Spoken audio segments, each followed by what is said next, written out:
Hi friends, welcome to my channel. என்னோடய சேனலில் இன்றைக்கி சூப்பரான ஒரு ஸ்நாக்ஸ் ரெசிபி தாங்க. ரிப்பன் பக்கோடா எப்படி செய்யுதுன்னு பார்க்கலாம். ஒரு 7 காஞ்ச மிளகாவை 10 நிமிஷம் தண்ணியில் ஊற வச்சுருங்க.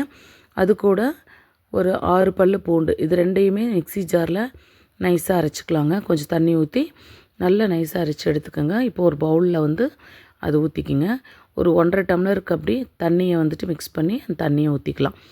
இப்போது இது கூட நான் 1 ஸ்பூன் மிளகு, அதை கொஞ்சம் குருணையாக பவுடர் பண்ணி எடுத்துருக்கேன். ரொம்பவும் பவுடர் பண்ண வேண்டாம். அதே மாதிரி ரொம்பவும் முழுசாக இருக்கக்கூடாது. அந்த அச்சில் மாட்டிக்கும். அப்புறம் நம்ம மாவு புனியும் போது அதில் மாவு வெளியே வராது, அதில் அப்படியே ஸ்டக்காகி நின்றுக்கும். அதனால் நம்ம ஓரளவுக்கு கொஞ்சம் பவுடர் பண்ணிக்கணும். இப்போ அதை நல்லா போட்டுட்டு தேவையான அளவுக்கு உப்பு சேர்த்திட்டு அந்த தண்ணி நல்லா கரைச்சிடணும், உப்பு கரையிற வரைக்கும். 1 கப் அரிசி மாவும் 2 கப்பு கடலை மாவும் நான் சேர்த்திருக்கிறேங்க. இப்போ இந்த மாவை நல்லா மிக்ஸ் பண்ணி பிசைஞ்சிக்கலாங்க. கட்டியாக பிசையும் போது கொஞ்சம் சூடான எண்ணெயை 2 ஸ்பூன் ஊற்றி பிசைஞ்சிக்குங்க.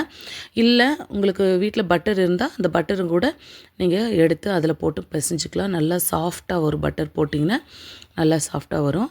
போட்டு பிசைஞ்சிட்டு ஒரு 10 நிமிஷம் விட்டுட்டு முறுக்கு புளியணும் இல்லைங்களா, அந்த அச்சில் அந்த நீட்டமாக 2 இருக்கும் ரிப்பன் பக்கோடா பண்ணுறதுக்கு. ஸோ அந்த அச்சில் கொஞ்சம் எண்ணெயை தடவிட்டு மாவு உள்ளே வச்சுட்டு அப்படியே அந்த சூடான எண்ணெய் இருக்கு இல்லைங்களா, அந்த எண்ணெயிலே நம்ம புனிஞ்சு விட்டுடணுங்க. ஒரு பக்கம் நல்லா வெந்துடும். வெந்த கடைசியில் திருப்பி நம்ம அடுத்த பக்கமும் திருப்பி போடணும். மெதுவாக திருப்பி போட்டு எடுத்து வச்சோன்னா போதுங்க. நம்ம இது வெறும் கடலை மாவு இல்லாமல் அரிசி மாவுலேயும் செய்யலாம். ரொம்ப நல்லா இருக்கும். ஒரு ஈவினிங் ஸ்நாக்ஸ்க்கு சிம்பிளாக நம்மளே வீட்டில் செஞ்சுக்கலாங்க. கடலை மாவு ரிப்பன் பக்கோடா நீங்களும் உங்கள் வீட்டில் ட்ரை பண்ணி பாருங்கள். எப்படி வந்ததுன்னு சொல்லுங்கள். இந்த ரெசிபி கண்டிப்பாக உங்களுக்கு பிடிச்சிருக்கும்னு நினைக்கிறேன். பிடிச்சிருந்தால் லைக் பண்ணுங்கள், ஷேர் பண்ணுங்கள். சேனலை மறக்காமல் சப்ஸ்கிரைப் பண்ணுங்கள் ஃப்ரெண்ட்ஸ். தேங்க்ஸ் ஃபார் வாட்சிங்.